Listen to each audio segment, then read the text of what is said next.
from Northern Power Grid. Morning, everyone. Can you hear me, Becca? Yeah, we've had some tech problems this morning, so apologies again for the late start. As we always do on these sessions, we've got our friends from National Grid ESO and National Grid Transmission to help us explain the current position with connections. It's one of the fastest moving utilities piece of work that ever been done, and so there's a lot of change in each quarter.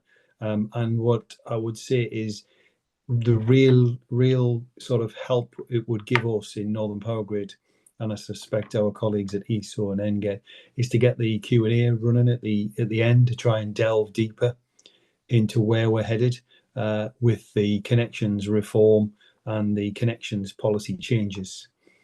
So pretty good first hour, and then I'm hoping in terms of presentation to get across where we are, but then I'm hoping we can really get into the Q&A in the last 40 minutes. So if we go to the next slide, please, Rebecca. So we would say at Northern Power Grid there's been some really good progress made. I'm hoping that the developer community can see the work that's gone on in the past 18 months or so, and try and work with us to get as many people who've got valuable and valid grid connections with system ready, along lines of the first ready, first connected policy that we're nationally pushing. We have accelerated some offers since the last time we spoke, generally advancing projects by an average of 6.5 years from the originally offered position, with some very small areas of curtailment, which I understand from the developer community, the ones that have accepted 9 of them can proceed. So that's really good news. We have offered 35 of those accelerated contracts, but at this moment in time, only 9 have accepted. And we have already contacted 108 customers. I'm particularly keen to hear questions or points raised from anybody who is not in the 35, but up to the 108 that we've worked hard to contact to try and give an accelerated offer, what their position is with their project, and we'll be dealing with that issue over the summer. We had hoped by this summer position here to have contacted all 108 and have maybe, I don't know, 60 or 70 projects moving ahead. But needless to say, we are doing quite well in terms of getting those offers out there. And of course, with the other side of that coin is to free up capacity. So on bullet point 2 there, we've freed up 680 megawatts, 24 schemes of capacity via the queue management process, which is business as usual for all DNOs now. And we'll make sure that developers are hitting their milestones as we go through this fast pace piece of connections to the UK grid in the next 3 or 4 years. It's going to be fast getting renewals on. And of course, we highlighted that we had different open data products come in, and we've worked hard to get the information out there with that major connections pipeline lookup tool.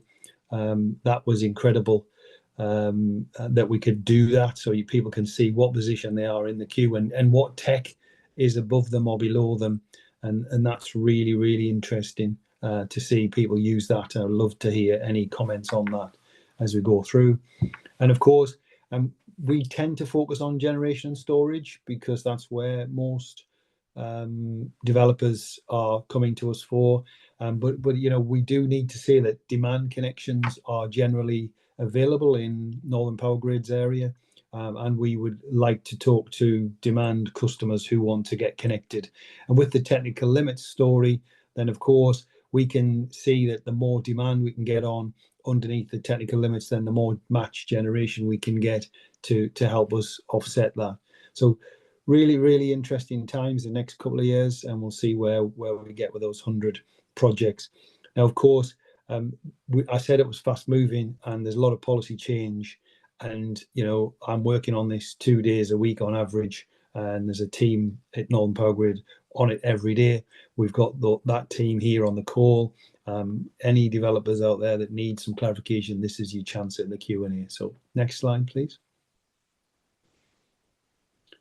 And just to give you an idea of where we've been going, This is the sort of rise in connection accepted, not in connection applications received. So we're not seeing lots and lots of applications received and then not moving ahead. We're seeing lots and lots of applications received and then getting accepted. So if you go to the animation, please, you'll see the biggest chunk there is that storage piece. The connections pipeline's got 69% of it is storage, so that's battery storage in there.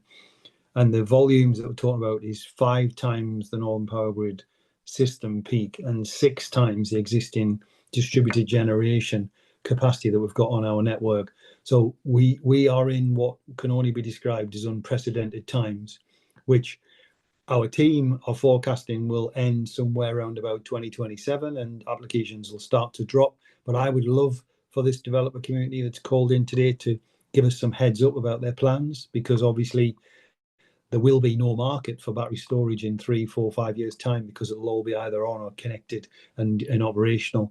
There cannot be an unlimited supply of battery storage in the queue. So I'd love to hear from developers about their plans, but we think the tide will start to turn into 2027. Next slide, please.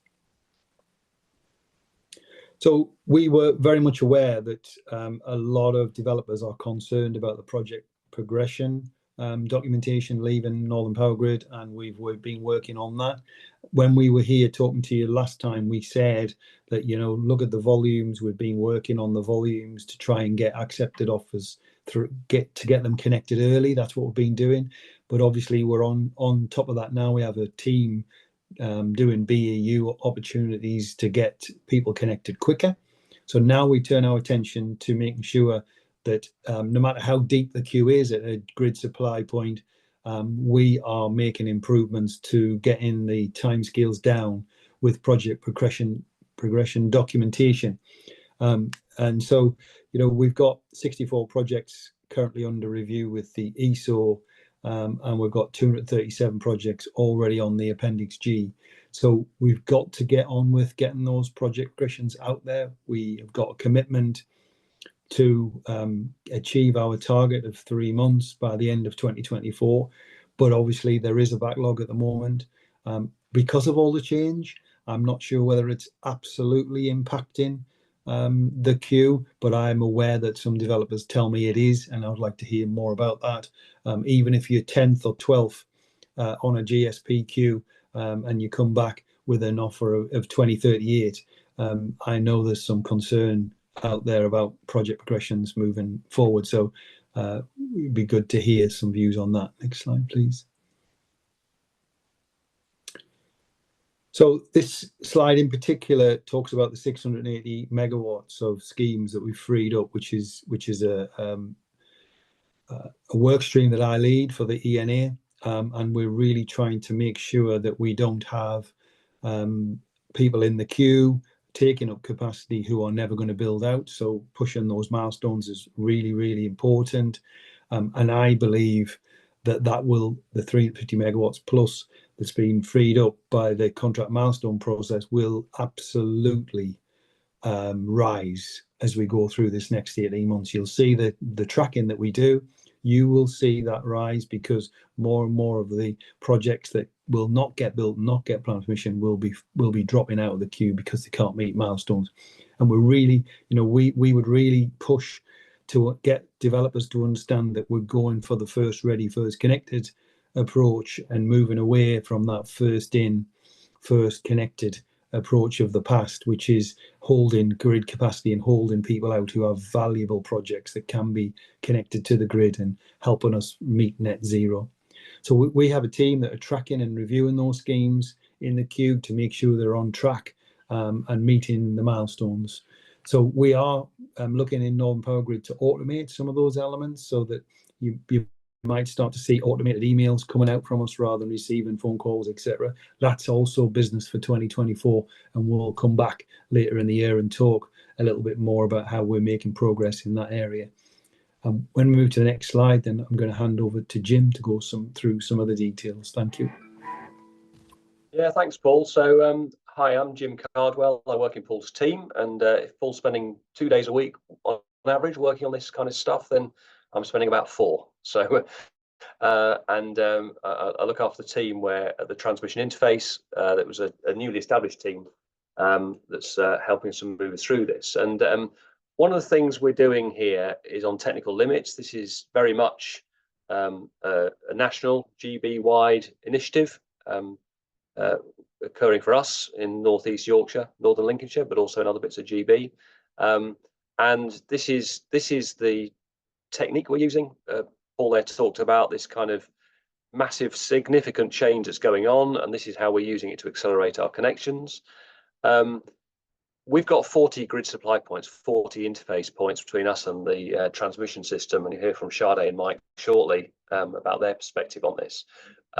Now, of those, there are 6 where we don't have any congestion that's slowing down our connections and causing any issues. So there are 6 identified sites where we don't need technical limits, they're unnecessary. So that's the first bit of news to understand. But at those where we do, which is the majority, the graph on the right hand side there is just showing you the principles of this. And the key point is the limit is that horizontal line that goes across there. The squiggly lines are what's actually happening at that grid supply point. And there are bits when, if it exceeds a limit, they're the bits where the export from the generator or battery would need to be curtailed, and then there's bits below the line, if you like, or above the line in this graphic, where there's no curtailment required. So that's the sort of technique we're using here. And I'll go on to talk a bit more about where we're up to with the different grid supply points and the different customers in each. So this is really about giving us a tool to help customers who are shovel ready, who are ready to connect, want to get going, so that we can provide that. Of course, there is this is an interim measure, a temporary measure, until the transmission reinforcement works are complete, and the curtailment is uncompensated, and the customer connecting still needs to contribute to their share of those transmission works. So that's the kind of the principle of this that I think a number of you will be very familiar with. I guess the key thing is, again, just to stress the point, one of the points that Paul made earlier, this is about generators above a megawatt in size, in capacity, and other like demand customers, etc., are typically not so affected by this and need this tool in the Northern Power Grid area at the moment. Let's move it on, please, Becca, if we can.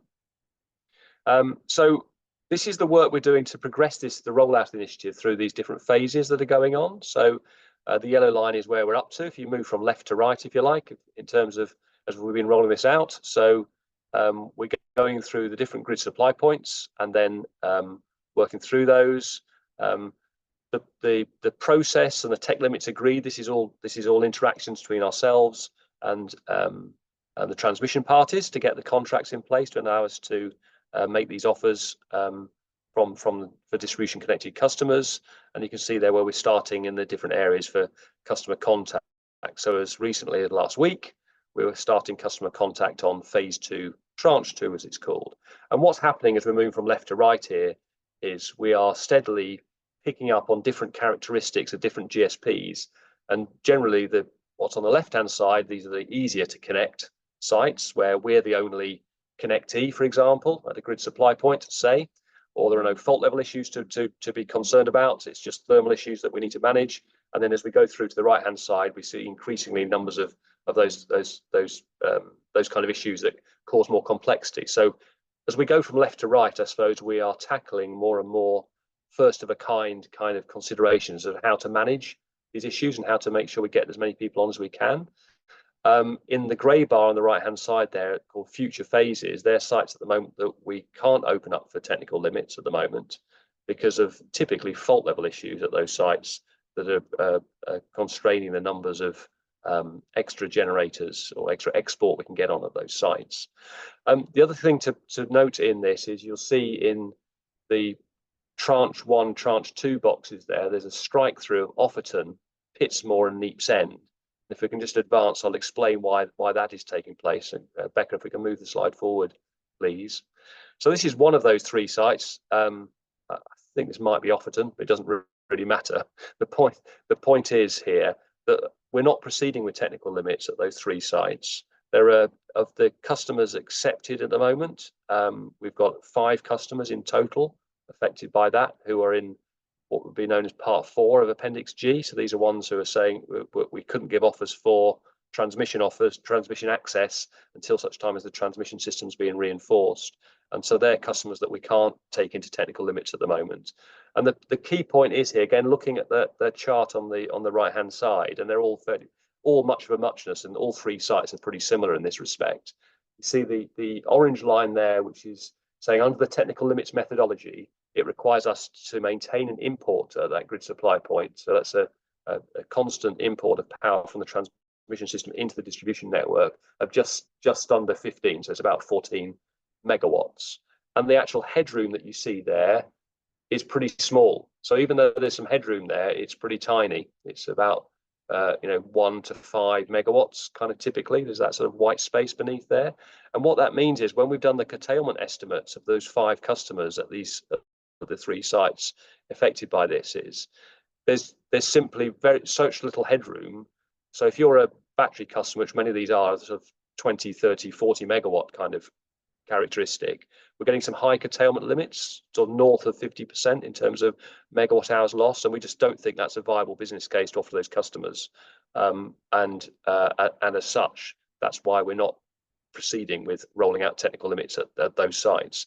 And part of the reason why there's such little headroom there, if you like, for customers to make use of is because there are very few schemes actually still connecting there. Because one of the things that where technical limits comes into its own is where you've got a number of so-called Part 2 customers, Part 2 Appendix G customers that have got transmission access who are still building out. And the benefit of technical limits, it allows people who are ready now to get on and to make use of that capacity while those Part 2 customers are still building out. But at these 3 sites, there's either none or one of like 1.2, 1.5 megawatts already connecting to those sites. So the amount of headroom that's been created is very little. So that's why they've been removed from the programme, and we're not proceeding with those sites at the moment. If we can move forward, please, Becca.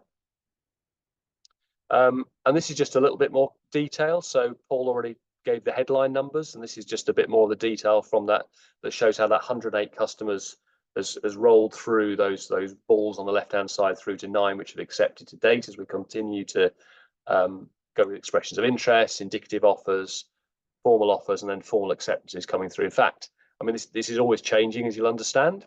I think we might have gone north of 10 now. I think it might be on 11, but that's just in the last couple of days in terms of acceptances coming through.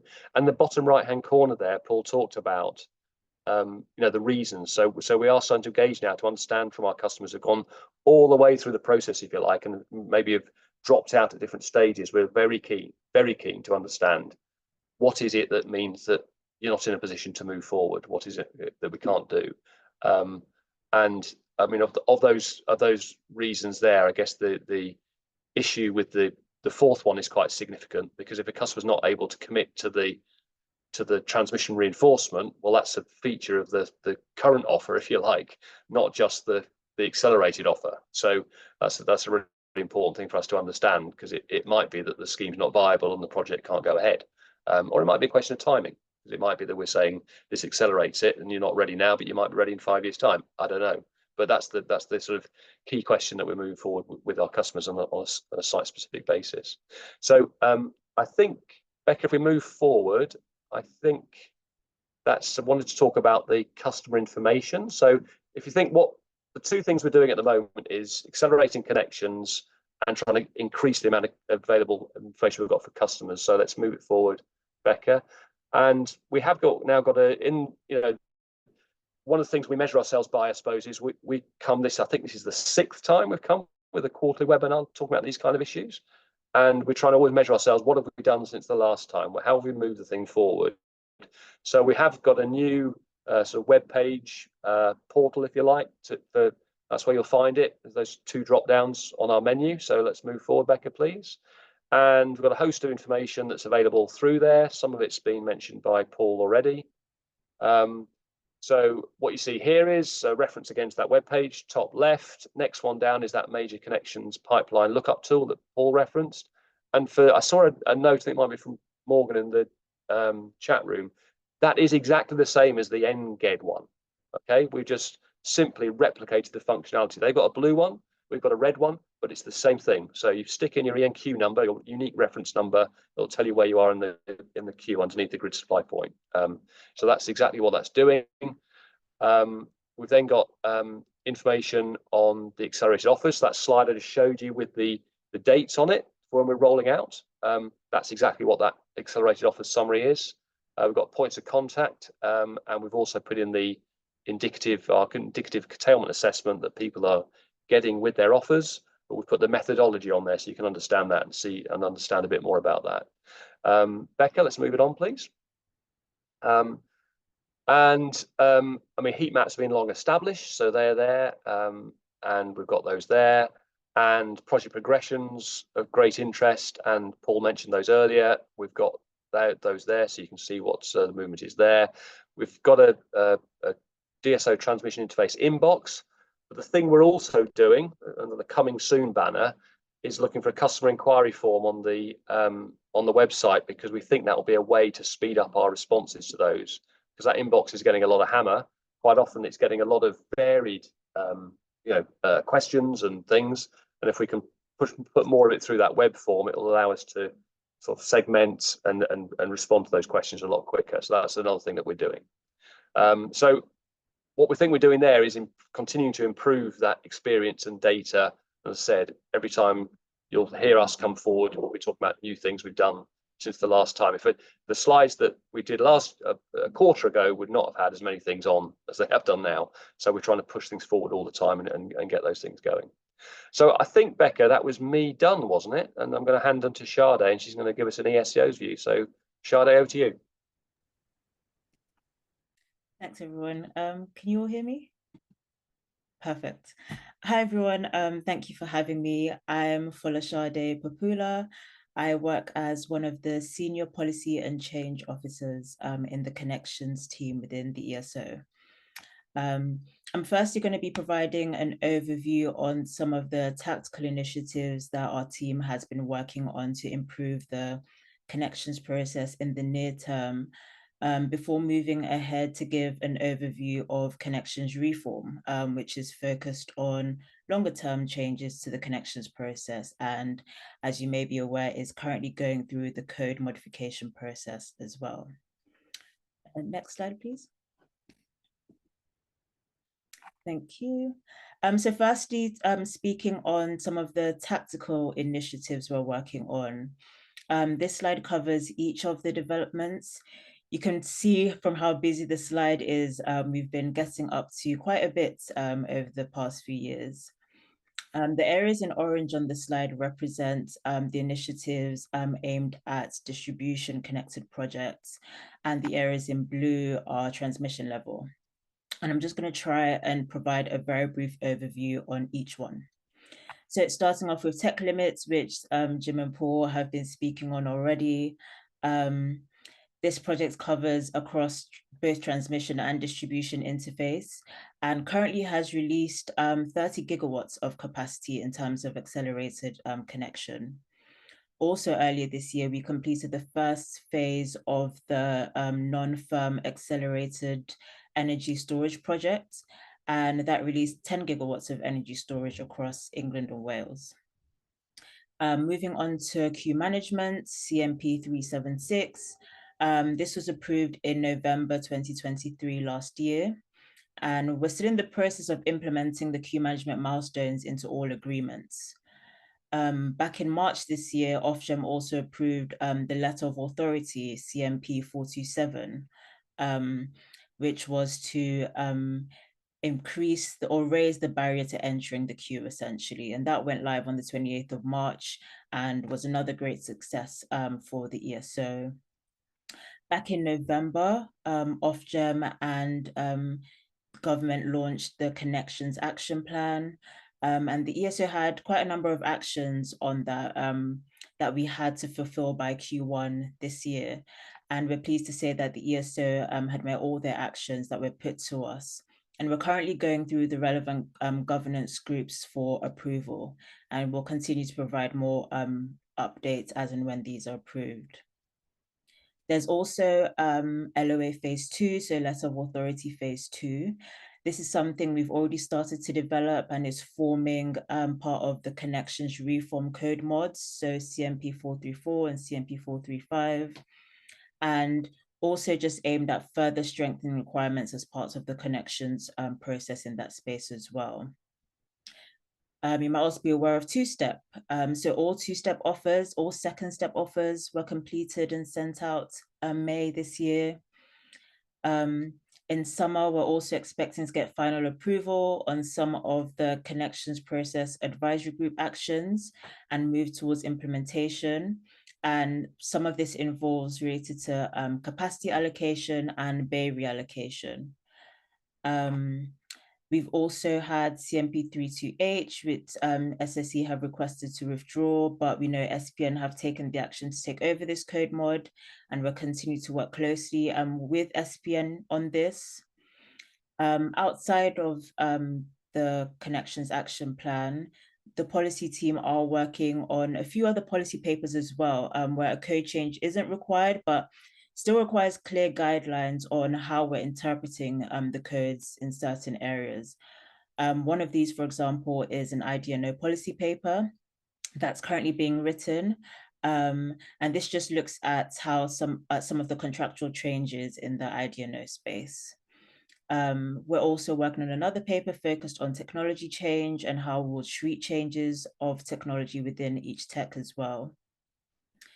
There's also TWR, the Transmission Works Review, that's still continuing, and we'll continue to provide updates, hopefully this summer, whether projects have been successful or not for accelerated dates. For SSE and NGET, they aim to conclude that this summer, but SPT have concluded theirs already. There's also a contestability code mod, which will be approved later on this year. So that's CMP 330/374. Furthermore, we continue to roll out accelerated storage in Scotland and look at phase 2 of the accelerated storage project for England and Wales. Tech limits will start across Scotland later this year as well. It's looking to accelerate around 200 gigawatts of capacity, which we think is amazing. And the rollout of tech limits for England and Wales is looking at accelerating 16 gigawatts. And we're also looking to roll out the reallocation of capacity, which will then take us towards connections reform going live, hopefully at the start of next year. There are a couple of initiatives that will go past connections reform going live next year. For instance, CMP 417. So this is a code mod for demand securities, and we'll be looking for approval for that in 2025. And we'll continue to monitor some of the pre-2025 projects, so projects that are meant to be connecting before 27th of November 2025, linking into CMP 376 queue management and ensuring that where those projects aren't progressing, ensuring that they have queue management milestones in their agreements as well. So as you can see, there's quite a lot going on now whilst reform is being worked on. It's very encouraging to see some of the positive outcomes we're already seeing in this space and the improvements as well. But as I said, also just want to give a quick overview on connections reform as well. Next slide, please. Thank you. So this slide just illustrates the process we published regarding connections reform within our recommendation in December last year. As we had said, we're going with TMO4, target model option 4. And as this slide illustrates, basically what we proposed was a 2-gate process. First gate essentially being acceptance with a light touch offer, with the full offer being provided at gate 2 when a customer has shown certain progression. Some areas that we didn't really touch on in detail were whether a project would get their queue position at gate 1 or gate 2, what the appropriate milestone or criteria would be for a customer to achieve gate 2, how frequent the application windows would be and how long they would be open for, And so these are some of the things that we're currently working through in the code modification work groups at the moment. Next slide, please. Thank you. After considering the size of the current queue, we felt that we needed to improve on our December recommendation by applying the Gate 2 process to the whole queue rather than just to new applicants once reform went live. So we've called this TMO +4. And just some of the key points that this proposal focuses on. It still has a first ready, first connected approach. We're also proposing that queue positions, connection dates, and points will be at Gate 2, but you'd have indicative connection dates and points at Gate 1. No user commitments or queue management milestones for any contracted projects that haven't reached Gate 2 yet. And the existing queue would be given time to demonstrate whether or not they've already met the Gate 2 criteria, and so can automatically be put into that pool. Our analysis predicts that more than half of the queue, size of the queue, doing this will enable more than half of the queue to potentially get earlier connection dates if they have met Gate 2. So this is the reason why we're essentially pushing forward with this in the connection reform work groups at the moment. Next slide, please.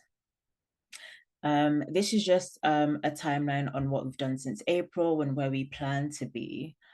We're also ensuring we engage externally by updating via emails, newsletters, teaching sessions, where we present on what TMO4+ is, and where we're at with any updates.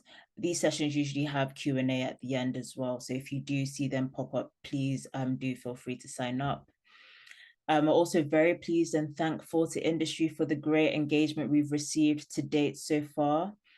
We've had a number of industry work group sessions already on CMP 434 and 435, and a large number of members have been engaging with us. I think we have over 50+ members on this in total. So that's all from me. Thank you very much, and we'll have Q&A right at the end.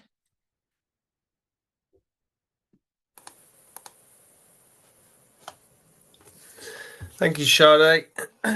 Hi all, I'm Mike Dutton from National Grid Electricity Transmission. I'm a Senior Programme Manager in the Customer Connections Delivery Unit. So next slide, please.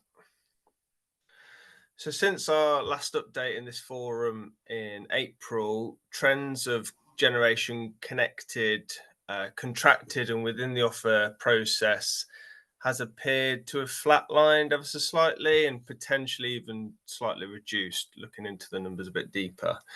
However, I've given a breakdown of those technology types again.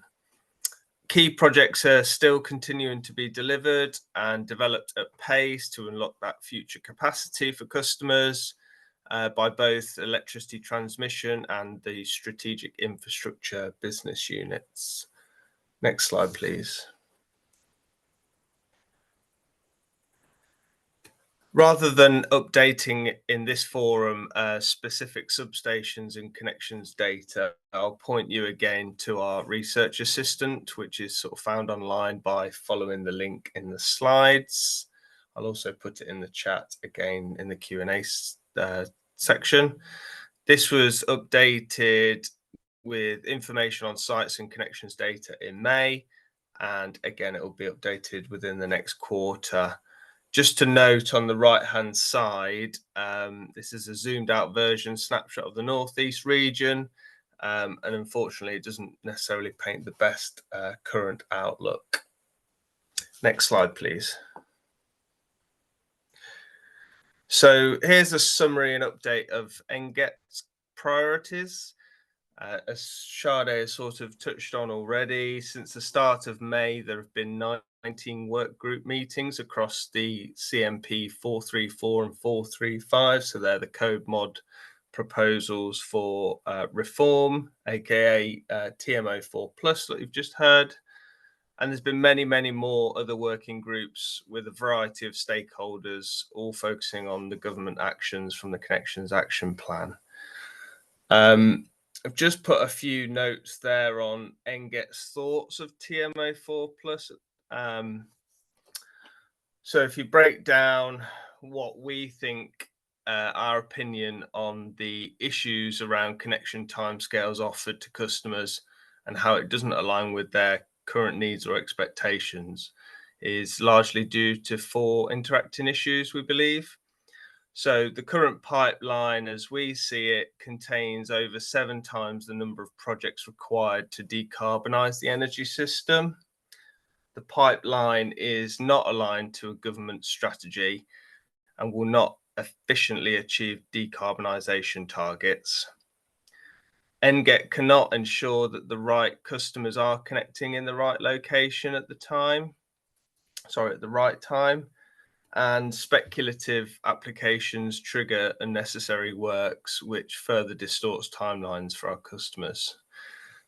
NGET sees, as you can see on here, ESO's TMO4+ proposal as a significant step forward, however, for queue management and the connections pipeline. However, our assessment is that the proposed criteria will not reduce or reorder the pipeline to a significant enough degree.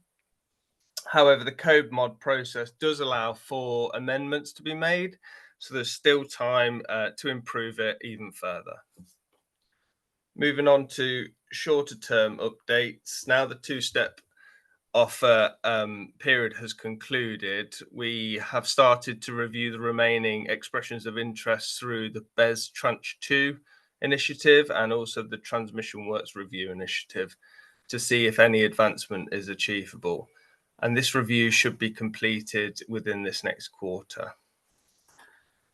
And that's, yeah, so that's BES Tranche 2 and TWR. And as already mentioned by Jim, that continuing off the great work of phase 1 technical limits, phase 2, the size of the prize since this last update in April has increased slightly to over 9 gigawatts across 13 GSPs, and contracts to Northern Power Grid should be towards the end of July. And now the window for queue management has closed. We are currently understanding the impact from customers' responses, and we'll be looking to update contracts where necessary and see what that's done to the queue itself. Thank you all. I'll hand now back to Jim to finish with the outlook and Q&A. Yeah, thanks, Mike. And thanks, Sade, for those comments. So, yeah, let's just move it forward, please, Becca, because I think where Mike just ended there and Sade focused on was about the amount of change we've got going through at the moment. And I guess the most significant change that's happening is these new applications or these new procedures, if you like, that are going through the code modification process. So it's a bit difficult at the moment because it's still through that code modification process. They're not agreed things yet. They are proposals that are going through that governance, and we're hoping to push that through as an industry and work with all stakeholders to get through those and get a decision by Ofgem this year, which allows implementation next year. But the exact design of those is very much in the mix, I suppose, in those groups. Some of you might be involved in that. But we've got about 500 customer projects today on the books that are going to be impacted by that, which are represented by these stacked bars here, roughly to scale. And so these are the new Gate 1 and Gate 2 proposed queue position, allocating transmission queue position access on the transmission system, known as TMO4+. What we've got, if we look through this sort of the stack of these bars here, what we've got are some customers that will be impacted by this. And if you're a customer on this webinar, you might be one of these people. But we've got the sort of pinky red bar on the left-hand side is those people either building out, so got transmission access, no need for technical limits. That's the sort of the red bar at the top there. And then in the pink, we've got those who need to fund reinforcement and might be accelerating with technical limits.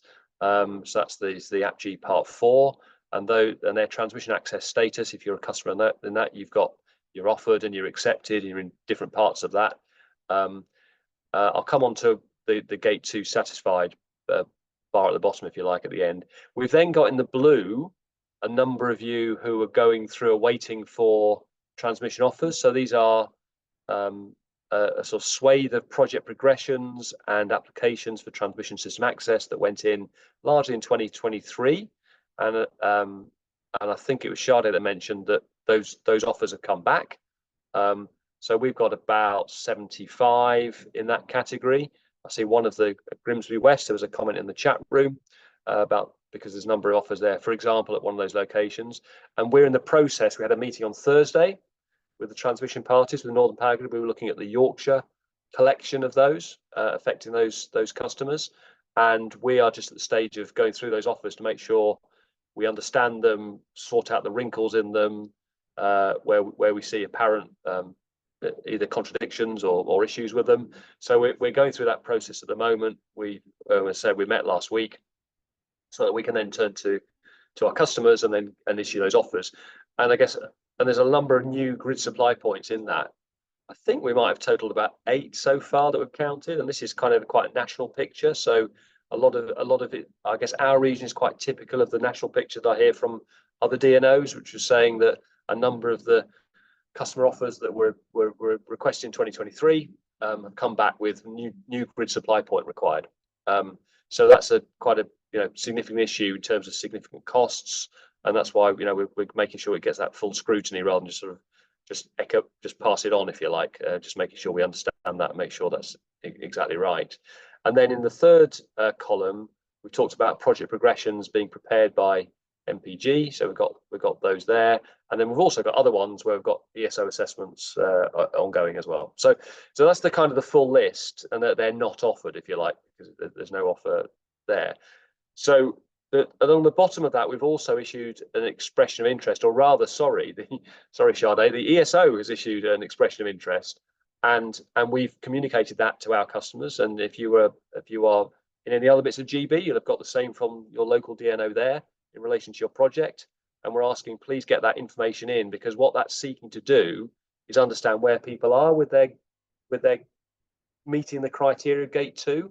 So if you've got an existing project and you're being told that you need those exclusive land rights to satisfy the gate 2 criteria and remain in the transmission queue, otherwise you're going to be moved to the gate 1 position. We're trying to understand as nationally through that ESO EOI whether the effectiveness, I suppose, or what change that's going to do. How many people are going to say that, yeah, I'm ready for gate 2?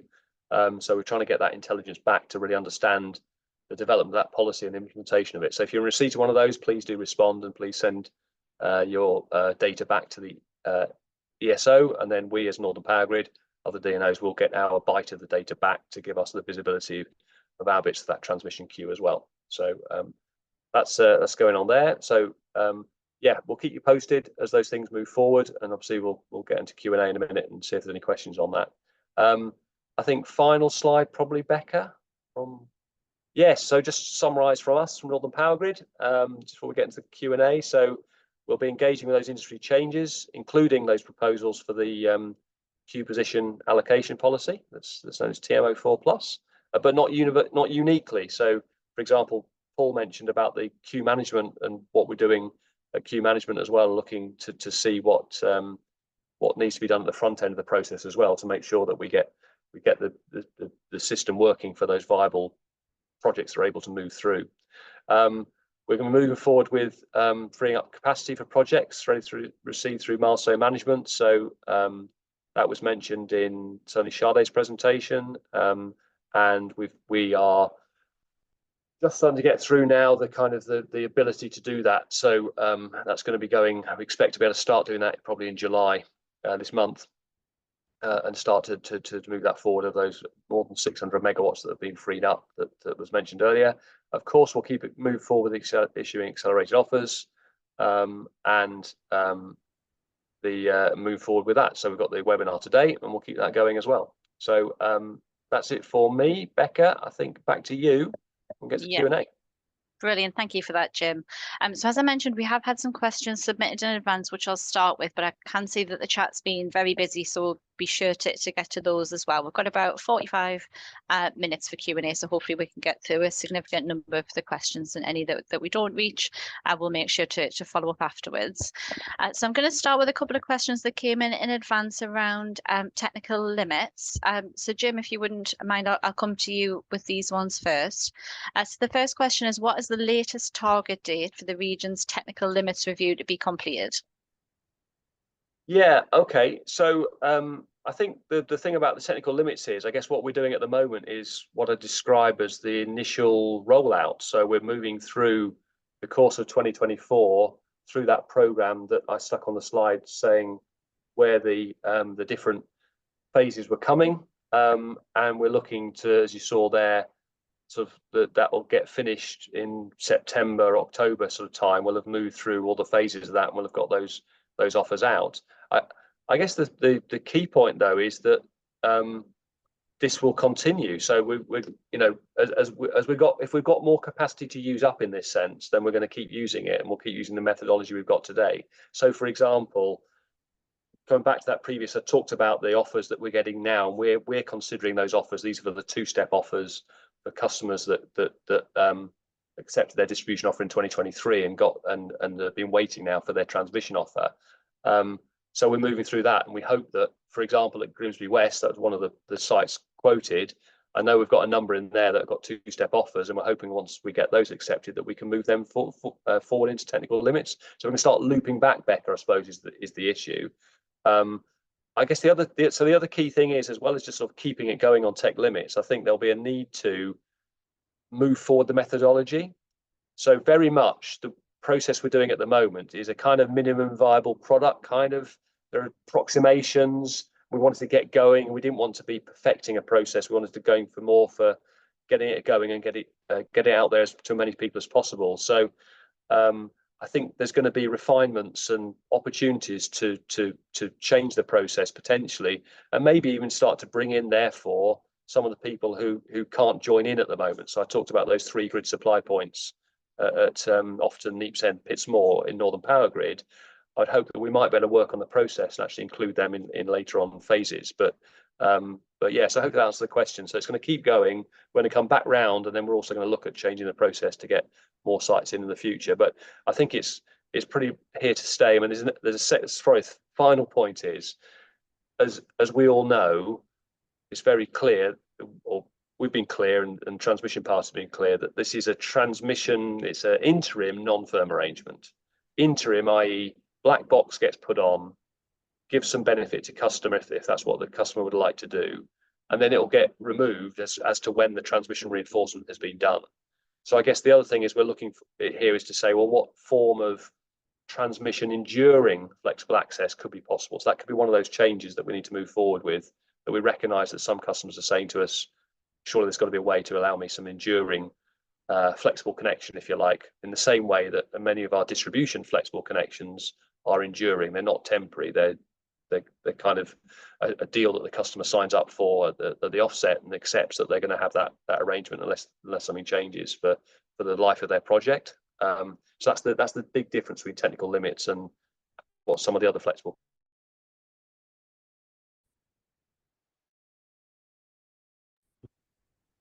Thank you for that, Jim. There's a next question on technical limits is, how are Northern Power Grid allocating resource to the offers that have had accelerated technical limits dates?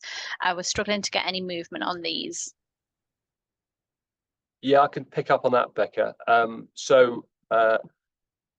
Well, offline of this, as you said right at the start, Becca, we don't want people talking about their individual projects on this because that's their business and no one else's.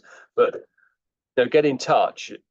Those 9 projects that Paul led out with, saying, we've been involved with discussions with our delivery colleagues and handing them over into delivery.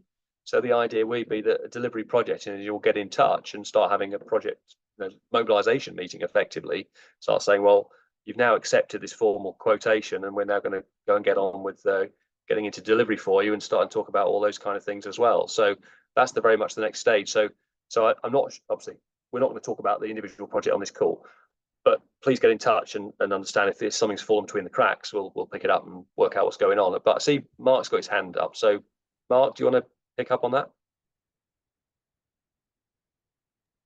Yeah, just to reinforce that point, really, Jim. But we've had a number of meetings with delivery colleagues in terms of working out the key features, I guess, of delivering this type of project, and noting that we've never delivered one of these projects before. So that does take a little bit of thinking about.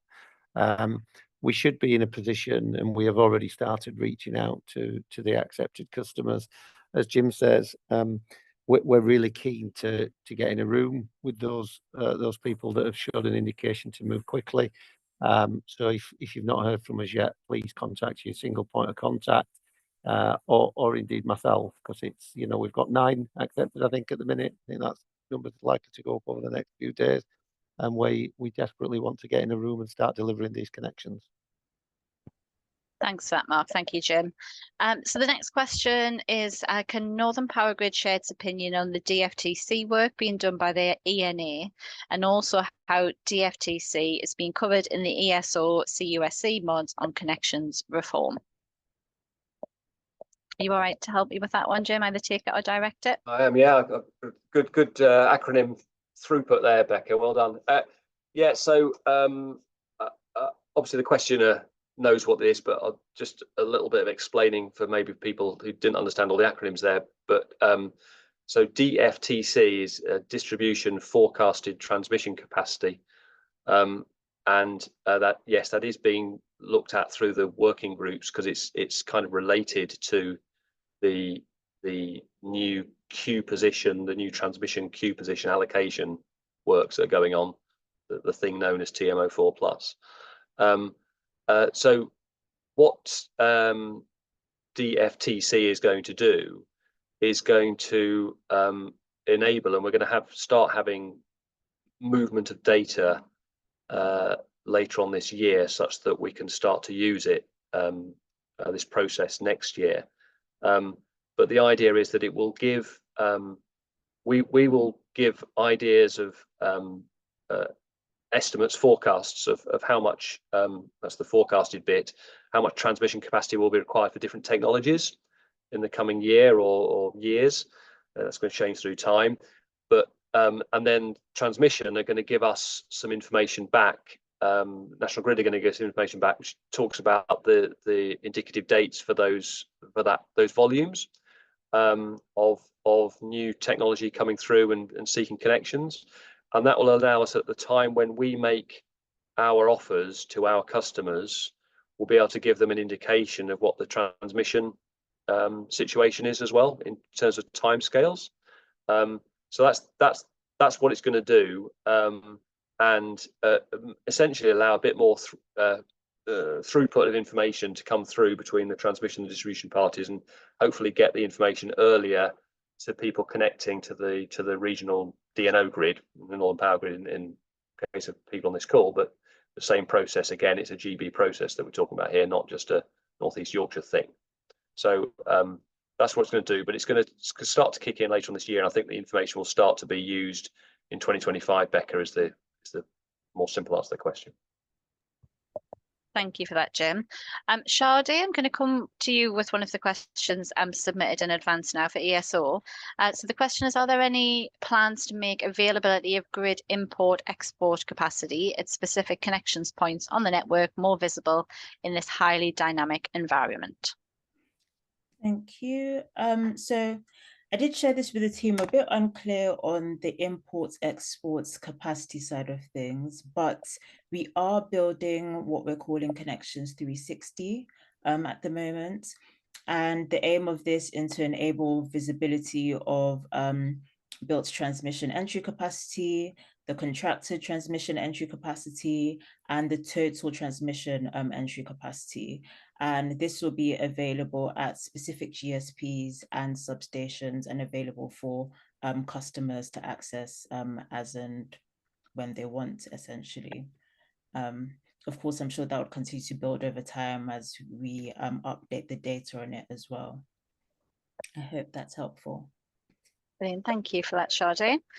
Mike, I'm going to come to you next with one of the pre-submitted questions for NGET. So the question is, are there criteria by which the schedule for grid upgrades is evaluated?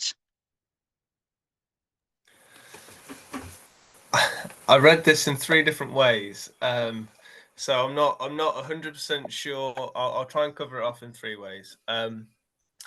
So there's a criteria that NGET uses to determine the customer's enabling works, and that's a list of things that we do when we run studies and checks, essentially set out in the SQSS. It looks at things like pre-fault criteria, limits to loss of power in feed risks, operate the system in a safe manner, resolve any fault level issues, and avoid any impact on other users, and a number of other things that we assess. When the enabling works are understood and apportioned appropriately, the program of works is then dependent on that longest lead item to facilitate that connection, and that is in a queue-like order. That was 2 angles of the question as I read it, and then there's a 3rd angle, which is what's our criteria for network investment, and a high-level answer to that would be a robust needs case, an economic and efficient design, and really strong customer confidence in actually connecting to the grid. And a sort of a detailed response to that would be through our Rio T3 plan, which is being built as we speak. Hopefully that's covered it off. Brilliant. Thank you for that, Mike. There's a few questions on project progression, which I'll go through now, and I'll direct these at you, Jim, but you can obviously direct them to another member of the team if you prefer. So the first one is, how are the MPG team getting on with speeding up the National Grid ESO submission process associated with accepted connections offers? Yeah, thanks, Becca. I'm happy to take that. And I think Paul covered off on that one in that, you know, we are very aware of some customer frustrations with this process and the length of time it takes. And I guess also, so we've marginally improved that sort of average turnaround time since the last time we met. Again, I'll sort of refer back to, we always measure ourselves, or sort of yardstick is how we're doing relative to the last time we were with on these kind of webinars. And we are we've got some changes in place at the moment where we're just looking to get a bit more focus on this and a bit more resource on it to get it down to our target, which is a 3-month target, to get those submitted to ESO from the time that the customer accepts their D offer with us. And that's what we are working to get that down to that level by the end of this year. And I think at the moment we're just under, our average is just a bit under 8 months at the moment on average. So that's what we are working towards. And Rebecca, if I can just come in with Jim there as well, I think it's one of these situations where, you know, I do understand that there may well be some projects caught in a truck load of congestion on the motorway type story here, but finding out in early 2024 whether you've got a 12-year connection wait, or finding out in early 2025 whether you've got an 11-year connection wait, isn't that much difference. I do appreciate there will be somebody who says, no, it really affects me for these reasons.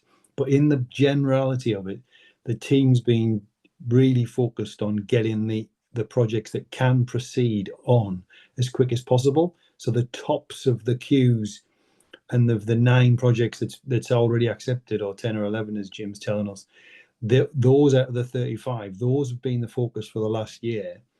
And, you know, I would like to hear if there's anybody on this call who are in the 108 that's been contacted, but not the 35 that wants it, what their positioning is, because if we can understand those positions and clear that out, that might help further people join the queue that have projects that can connect. I think that's a really important point. But certainly we are aware, and we have meetings on it nearly every week, to understand if there is a project which is held in a project progression queue, that it might affect them, but we're yet to find one. I hope that helps. Thanks for that, Paul. So another question on a similar theme. So what compensation will be available to customers whose transmission queue position has been prejudiced by unacceptable delays consistently of 18 to 24 months in Northern Power Grid submitting statement of works to ESO? Yeah, I can take that one, Becca. Thanks, So that's not something that we compensate for today. That's not part of how we're set up. This is I guess a charge for service that we perform. And as Paul just said, all our focus is on moving all parts of this process forward to deliver material benefits. And I'd ask people to focus on that in terms of the value that they're bringing with the acceleration of the projects and the sort of prize that's being returned, if you like, in terms of getting that thing moving. So that's where our focus is. Thanks for that, Jim. Another question on project progression. So Northern Power Grid recognises the challenges it's faced in processing project progressions to the ESO, but how will similar problems be avoided under reformed connections, i.e. when Northern Power Grid is having to make NESO submissions for DFTC and also Northern Power Grid customers meeting Gate 2 requirements? Yeah, I'm happy to say that one, Becca. We are. I talked about or a number of us have talked about the code change proposals that are pretty intensive at the moment, as the industry is seeking to push through at great pace these changes to the transmission queue position allocation policy, this thing known as TMO4+. We are involved in all that. And as well as what we're doing to work with stakeholders, other stakeholders, be they industry or customer groups or whatever, to work through what might be effective changes to processes, which is the focus of that group, we're also internally keeping a wide body of people informed as to how the world's going to change. That was the nature of the question, saying that from 2025, some of these processes could look quite different to 2024. And as I said, we don't know what they are yet. They're proposals and they're discussions and they move around. This is a fluid state, but we expect that they will firm up, and we expect that Ofgem will make decisions in Q4 that will lock some of these things down. So we're seeing those things change, and we're making sure that we get plans in place in 2025 to make sure that we perform in that new environment with those new sort of gates and windows that are being discussed at that in that process. So we'll also see what happens to the volumes of new applications that are coming in then as well. We do expect that that probably applications have probably peaked. That graph that Paul showed with the kind of number of accepted connections that have risen year on year on year on year for the last, I think, 4 or 5 years worth of data there. If we could predict what will happen next year, we do think that's probably peaked.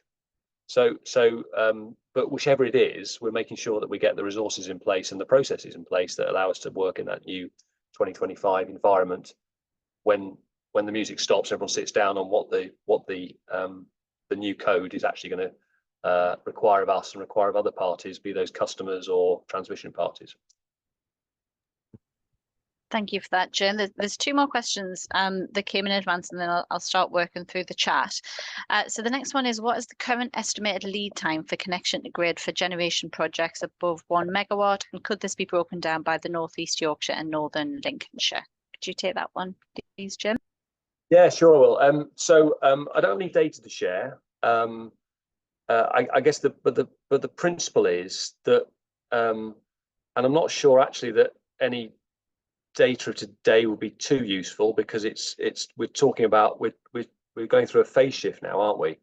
Because anybody that's been connecting in the last year is somebody who was in the system a couple of years before that, or that sort of time. Typically we think that HV time to connect is about 1 to 2 years, and EHV is sort of 2 to 4 years, kind of depending on the circumstance. I would say that the question asked about the differences between Yorkshire, North East and Northern Lincolnshire, I think it was. the north of our region has been connecting quicker than the south, just because the south's been busier. There's been more work going on, more so that quite often on the critical path, some of these things might be control points. So getting outages in through our control center. So we're making sure we're balancing the need to get people connected while also maintaining the security of supply, reliability for everybody already existed to the network. So I'd say that the Northeast has been quicker than Yorkshire.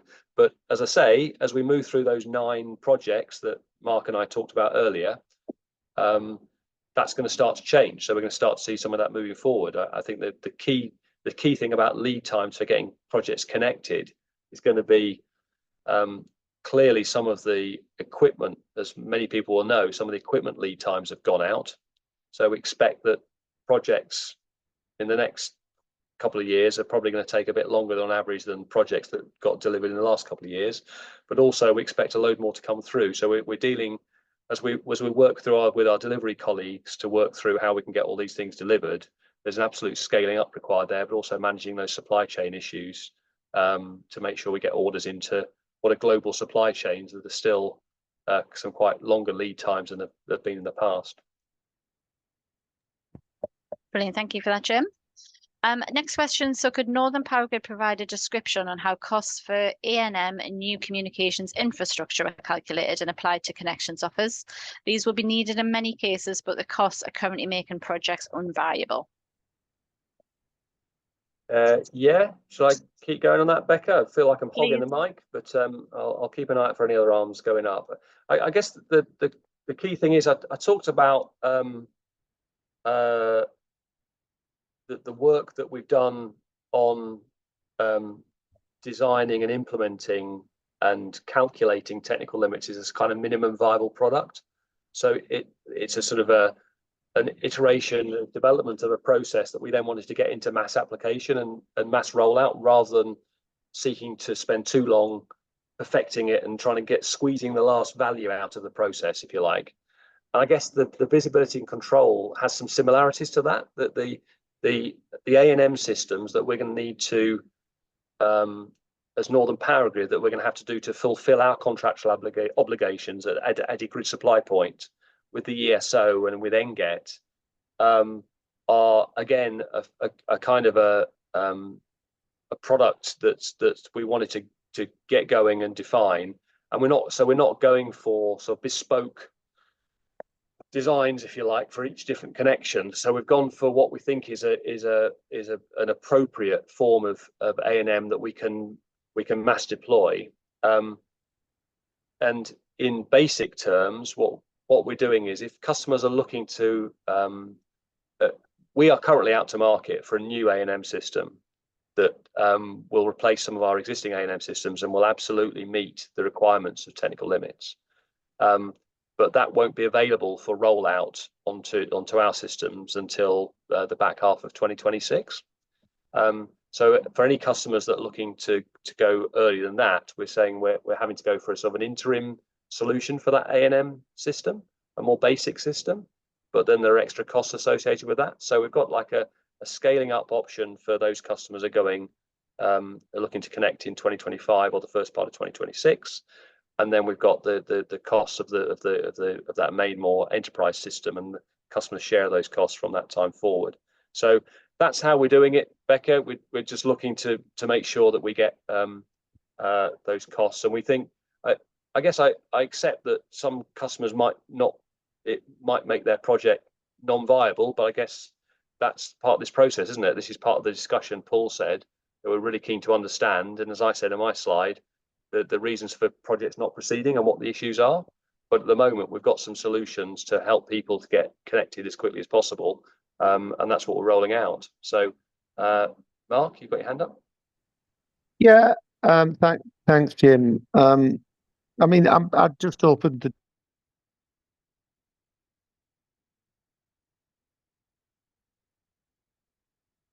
I can't hear. door for the person that asked the question just offline, particularly. Hello, can you hear me? I couldn't hear you at first there, Mark, but I can now. All right, thanks. all I was going to say, Becca, was I would just, the person that asked the question, be more than happy for them to reach out to me directly offline, and we'll have a discussion around that. The reason I say that is that actually, although there is a considerable cost to a V&C scheme, in the vast majority of the projects that are in the queues and taking the benefit of that type of connection are obviously quite expensive anyway. They tend to be EHV, very large scale generators, and general feedback is that the V&C cost is relatively modest on those types of projects. But without getting into the detail of the specifics that are sitting behind the questioner's question, just happy for a bilateral reach out and just to understand that a little bit better. Fab, thanks for that, Mark. I'm going to start working through the chat now. So some of these questions have been picked up in the chat, but some I will ask everyone for the benefit of everyone in the room. So the first question, I think, is one for you, Sade. So will projects that have paid securities, who after the connections reform in January are placed into Gate 1, be provided a refund on these securities? Thank you very much. So yeah, our current proposal as it stands is that this would be disapplied, but obviously this is still going through the mods, so potentially subject to change, but that's our current position. Yeah. Brilliant, thank you for that. There's a few questions chasing specific dates for technical limits, which have all been picked up separately. So I'm just whizzing down the chat here. So question here. So for Morgan, will phase 1 technical limits GSPs become available again in the future for projects that have not yet cleared the NGESO process? Can you help me with that one, Jim? Yeah, sure. I think I covered off on that actually on Morgan's question, Becca. But yeah, just to make sure, absolutely nail it. Yes, that was the question from one of the pre-questions, I think, about when will technical limits be finished, or when will we get to the end, or something. So absolutely, we'll be looking to. We're going through this first round at the moment, and as Paul talked about, in terms of our priorities are to get through this and get through the people at the top end of the queue, which are going to have the most viable, curtailment estimates and things as well. So it's all about scale, and it's about respecting those who've been around the longest, if you like, to get their projects moving. And then we're going to loop back round and then look to see and to get those out at the moment. I mean, the good thing is I talked about the high curtailment at those 3 GSPs that we're not moving forward with the value is just not there for our customers, and we're not going to issue nonsense offers, if you like, that just make no sense. But the good news is that the curtailment so far for those people already included has been pretty limited. On average, sort of maybe 5% curtailment, that kind of value. So pretty minimal. And we'll see what happens when we do come loop round, as per the question, as to what the chances are that the curtailment will go up. But it might be on a grid supply point specific basis that we'll see where the value is. But that's exactly the intent. Paul, I see you've come off mute. Do you want to add something? Yeah, I just think that there's a range of answers here, and we at non-power grid can't talk about one particular GSP. But if you imagine that the bookends might be, there's a GSP which has got 20 people in a queue. You can see that from the tracker, and at the bottom of that queue, if it goes through and everything gets built above it, then curtailment is, say, 60 or 70%. I've heard in UKPN's area 90% curtailment. So once you're at that stage, I think we would say that technical limits for that GSP would be full, and you're looking for upgrades on the transmission network, which we know are 10, 12 years plus. Some of the two-step offers that are coming back are going into adjacent GSPs, which are brand new. So a brand new GSP that needs to be built, so that'll be 12 years out-ish. That would then fill up in the same way and to get more transmission access. So you could have an area of the region which is completely choked. And so will it reopen again? Well, it will, but will it be any use to anybody is the big question. There are other areas that technical limits can be applied and that there is capacity there, or some developers above might drop out because they can't get plan permission, etc. Therefore, it will cycle round And in coordination with the developers, we should be able to work out where would be a good place to connect something. So that's very much the next 18 months of work that we'll be doing to get more people connected. But remembering we've got 6 times the current peak demand already there, not new ones, but already there. So that's the big issue, is that when will Jim, and well, we all think, Jim said it, I've said it, we think the applications has peaked, but I'd love to hear from developers if they think they've got another 15 gigawatts of battery storage that will make money to connect to our network. We'd need to hear about that and start designing with Mike Dutton some new GSPs up and down the region. Thanks for that, Paul. So a question from Craig Hunter: where can we find queue position information for projects above 100 megawatts? And will these projects affect those under 100 megawatts that are on the NPG queue position list?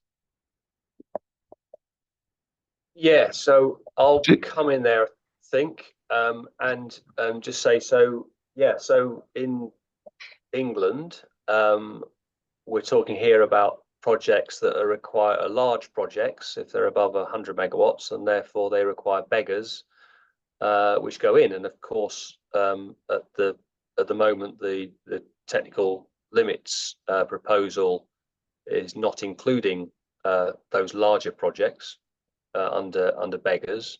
And it's for the small and medium size generators that we've got there. So we and our lists don't include the beggars in the same way that our lists, the GSP lookups and things, don't have any information on the transmission, who's connected to transmission or who's going to be connected to transmission. Yeah, I'm not quite sure where that visibility will come through, but Mark might. Mark's got his hand up, so let's see if Mark's got the answer. I don't know if it's the answer, Jim, I'll be honest, but I think, look, I think the straight answer is that we publish information of projects in the electricity connections register, embedded capacity register. Thanks, Jill. I think really the thrust of the question is more around, just reading it again, is more around whether those, so you'll not see those 100 megawatt plus schemes on the lookup tool that's been mentioned a few times, because they are beggar connections. I think that's fair to say. And I think the thrust of the question is whether those 100 megawatt plus connections affect those connections that are beneath 100 megawatts. And if that's a question about whether the real big stuff impacts the technical limit stuff, well, the answer to that is no, because the big stuff that gets the beggar isn't currently in technical limit. So hopefully that helps. Brilliant. Thank you for that, Mark. Another question in the chat. So this one's from Simon Irving. So what are Northern Power Grid and other DNOs looking to see in terms of progress in a project from a landowner / land rights perspective in order to secure grid connections going forward? Who can take that one? Is that one for you, Jim? Yeah, I'm not entirely sure about that. I mean, the point is that for the transmission queue, the new policy that's being gone through the working groups at the moment, the point is that for people to stay in the queue, in the transmission queue, or to join the queue if there are new projects coming through those through project progressions or applying to us in the future, the idea is that there will be exclusive land rights secured and contractually bound, if you like, rather than simply a letter from a landowner saying that this person acts with my authority in that sense. So that's the change, and that's what's being discussed at the moment. So that's the proposal. And Sade was saying that's just they're the proposals going through at the moment. So that's the key bit of information that people need. Brilliant, thank you, Jim. A question that's just come in from Adam Pritchard. So it refers to a specific project which Luke's requested that Adam get in touch with him directly on. But the question is, I have an accepted connection that is 12 months plus old and it's not yet shown in the major connections tracker. And so his question is, what is the criteria for joining the tracker? Yeah, I just wondered whether, Luke, have you got, you know the answer to that question?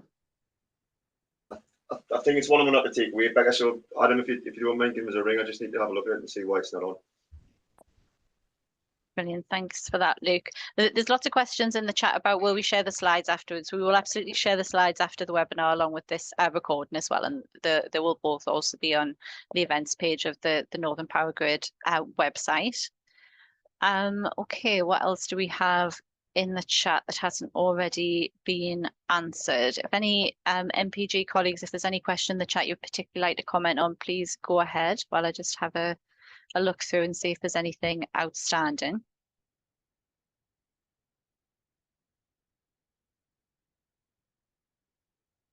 I don't think there's anything else to pick up in the chat currently, other than very specific questions that are probably a conversation outside of this session. Mark, did you just come off mute there? Yeah, thanks, Becca. It was just one thing that I did want to just draw attention to, because it was a question that we answered in the chat, but maybe customers and colleagues might not have seen it because the chat's been quite busy. There was a question about what our current volumes are around this type of connections, and just coming off the back of what Paul said. Connections volumes have dropped from the levels that we saw in 2023. As we've moved through 2024, but they are still pretty strong. I mean, they're nowhere near the volumes of last year, but that doesn't mean that there's not still quite a strong pipeline coming through. And it's also fair to say that obviously lots of those applications are in areas which we now know are going to be significantly limited in respect to delivery dates on an enduring basis, at least.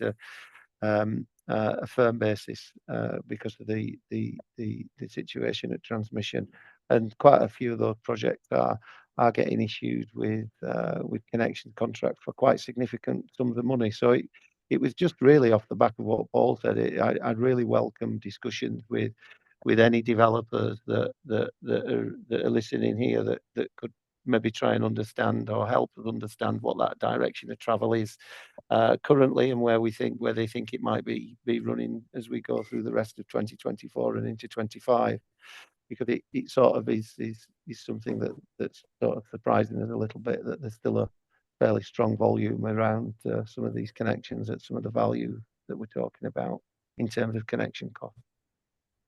Thank you for that, Mark. Paul, you've got your hand up. Yeah, I just wanted to, similar to Mark, make a point that's been made in the chat, if we've not made this strongly enough. The vast majority of issues talked about on this webinar are about generation projects over 1 megawatt, but there was some questions directly about demand connections, and that will help everybody if we can get more demand on the system in terms of balancing it off against technical limits and generation customers, etc.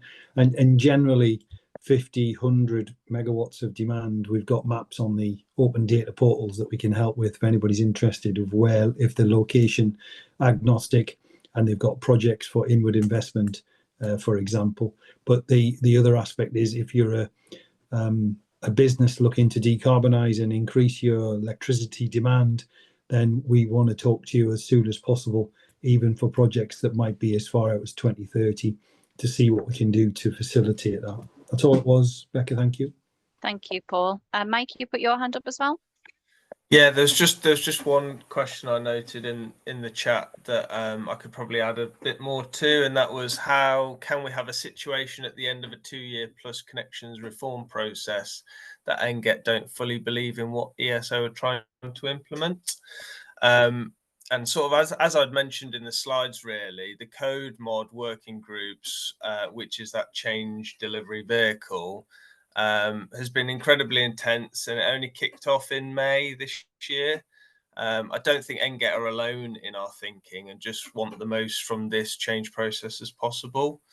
I think there's definitely further opportunity for further improvements to be made, but there are probably naturally limitations of how much change can be implemented in this initial stage using an MVP type approach.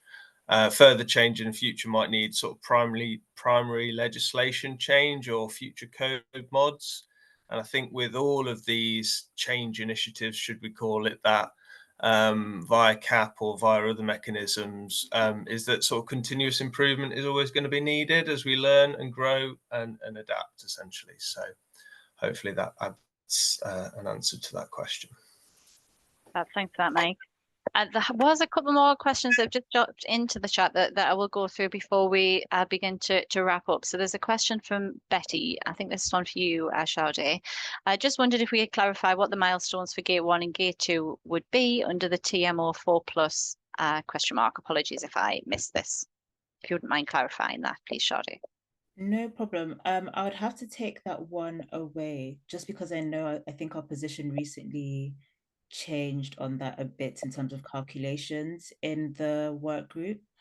So I don't want to give wrong information, but if there's a way for me to respond after the call, I'll happily do so. Thank you. No problem. Yeah, we'll make sure we get that response and send that out afterwards. Question from Adam Pritchard. So it's a question on registered capacity versus installed inverter capacity. Can you clarify which one should be used to clarify a large power station? Not sure who's best to pick that question up. I was going to nominate Mark Johnston. See if he can answer this one, Becca. Are you there, Mark? I'm not sure. Yeah, sorry, I Oh, was you are struggling to switch screens.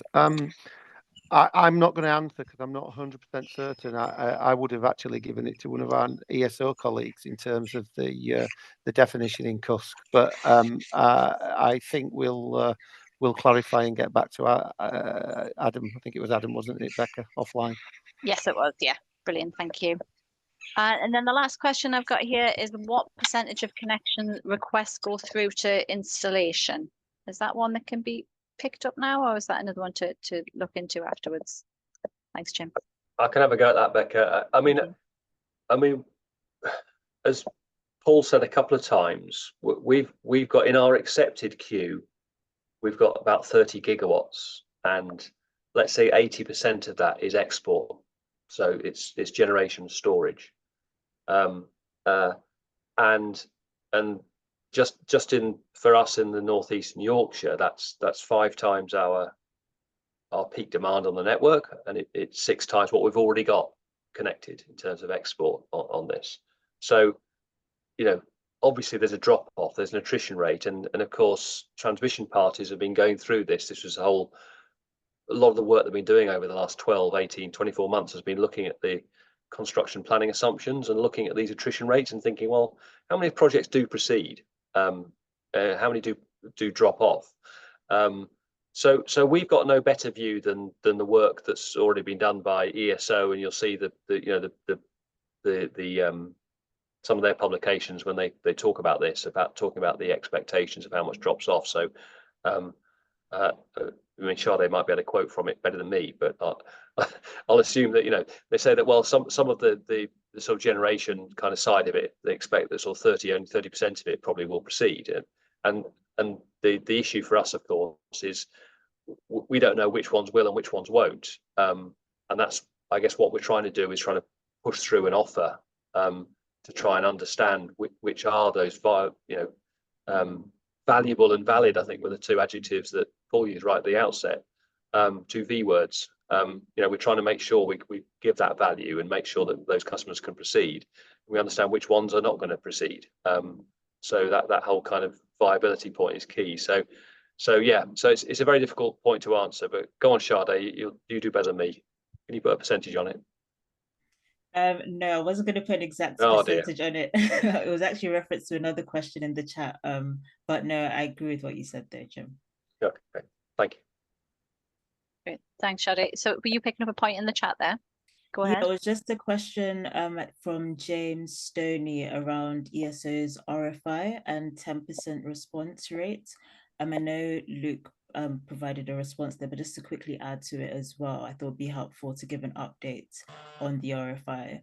So at the moment, we've received around 2,459 responses on it, which we think is a very great effort, especially considering it's voluntary at the moment. And in terms of Gate 2, our current proposal in the work groups is that as part of implementing connections reform, we would then officially be going out to customers to clarify their positions and progression and whether or not they can go, whether they qualify for Gates 2, essentially. So I guess in a way that would be more mandatory, because it would definitely impact the project's position in the queue at that point, even though this one is just a voluntary basis for us to just get a better view on data, essentially. Brilliant, thank you for that, Shorty. I think that answers the final question that I had in the chat there as well. Conscious of time, so I think we will wrap some things up there. As I said, we will collate all of the questions and anything that wasn't able to be answered in the session. That we will make sure that we get a response to those outside and circulate those along with the slides and the recording as well. I'm just going to launch a couple of quick polls. If you could do that for me, Kieran. If you could respond to these polls, it would be really helpful to give us and Northern Power Grid and colleagues an idea of how you found today's session. So there's 7 questions altogether. If you could fill those in, scroll all the way down to the bottom and submit your results, that would be much appreciated. I'm going to hand to Paul. Paul, Yeah. do you just want to make some closing comments? I do. Thanks very much, Becca, and to all the developer community that's joined us today. We are working hard, and we'd love to get your feedback in. If there's things that you see that we can do better, that'll be great. You know, we are here to try and get people connected. So bring your projects forward to us. If they're ready to go, we will do what we can to get them in. And thanks to ESO and to NGET for coming on today and helping us with our developer community.